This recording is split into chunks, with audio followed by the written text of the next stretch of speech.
পুলিশের সাথে ধাওয়া পাল্টা ধাওয়া শেষে শাহবাগে অবস্থান নিয়েছে বুয়েট শিক্ষার্থীরা। তত্ত্বাবধায়ক সরকার নিয়ে আপিল শুনবেন সর্বোচ্চ আদালত, শুনানি ২১ অক্টোবর। ঢাকায় হামলার প্রতিবাদে চট্টগ্রাম ও রাজশাহীতে প্রকৌশল শিক্ষার্থীদের সড়ক অবরোধ।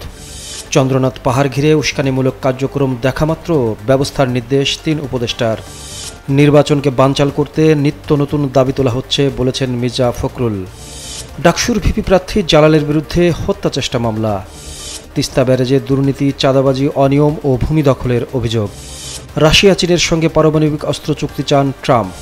ভারতের উপর চাপল ৫০% শুল্ক, রপ্তানিতে প্রভাব কতটা? প্রীতির হ্যাটট্রিকে চ্যাম্পিয়ন্সের রেসে টিকে রইল বাংলাদেশ।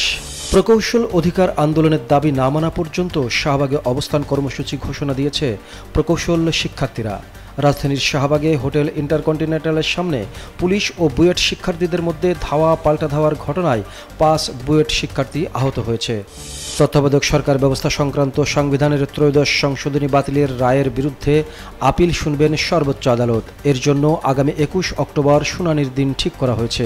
রায় পুনর্বিবেচনার ৬টি আবেদনের শুনানির পর প্রধান বিচারপতি সৈয়দ রেফাত আহমেদের নেতৃত্বাধীন ৭ বিচারপতির আপিল বেঞ্চে এই আদেশ দেন।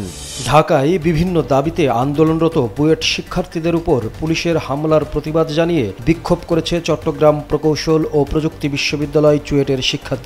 এছাড়াও বুয়েটের শিক্ষার্থীদের উপর হামলার প্রতিবাদে রাজশাহীতে মহাসড়ক অবরোধ করেছে রাজশাহী প্রকৌশল ও প্রযুক্তি বিশ্ববিদ্যালয় রুয়েটের শিক্ষার্থীরা। চট্টগ্রামের সীতাকুণ্ডের চন্দ্রনাথ পাহাড় ঘিরে উস্কানিমূলক কার্যক্রমের চিহ্ন দেখামাত্র ব্যবস্থা নেওয়ার নির্দেশ দিয়েছেন অন্তর্বর্তীকালীন সরকারের ৩ উপদেষ্টা।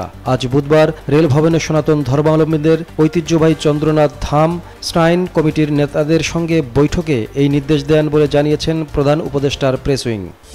বিএনপির মহাসচিব মির্জা ফখরুল ইসলাম আলমগীর অভিযোগ করেছেন, অন্তর্বর্তী সরকারের ভেতরেই একটি অংশ সচেতনভাবে দেশের গণতান্ত্রিক শক্তিকে ক্ষমতায় আসতে বাধা দেওয়ার চেষ্টা করছে। সেই সঙ্গে একটি রাজনৈতিক মহল নির্বাচন প্রক্রিয়াকে বাধাগ্রস্ত করতে উদ্দেশ্যমূলকভাবে নিত্য নতুন দাবি তুলছে।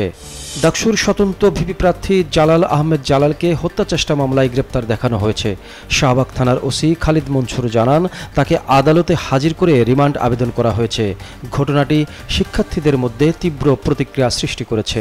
বাংলাদেশের বৃহত্তম সেচ প্রকল্প লালমনিরহাট নীলফামারী সংযোগস্থলে অবস্থিত তিস্তা ব্যারেজে দুর্নীতি, চাঁদাবাজি, অনিয়ম ও ভূমি দখলের অভিযোগ উঠেছে।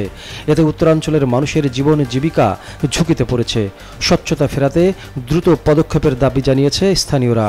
পারমাণবিক নিরস্ত্রীকরণের জন্য রাশিয়া, যুক্তরাষ্ট্র, চীন ত্রিপাক্ষিক আলোচনা হওয়া উচিত বলে মন্তব্য করেছে মার্কিন প্রেসিডেন্ট ডোনাল্ড ট্রাম্প।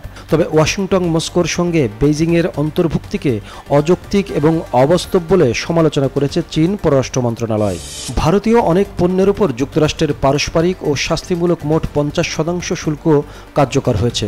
বুধবার সকাল থেকে বাড়তি শুল্ক কার্যকর হওয়ার খবর জানিয়েছে বিভিন্ন ভারতীয় গণমাধ্যম। রাশিয়ার কাছ থেকে অপরিশোধিত তেল কেনা বন্ধ না করায় দেশটির উপর শুল্কের এমন চাপ দিলেন ট্রাম্প। থিম্পুতে দারুণ হ্যাটট্রিক করে আলো কাড়লেন সৌরভী। তার অসাধারণ নৈপুণ্যে সাফ অনূর্ধ্ব ১৭ নারী চ্যাম্পিয়নশিপের রেসে টিকে রইল বাংলাদেশ।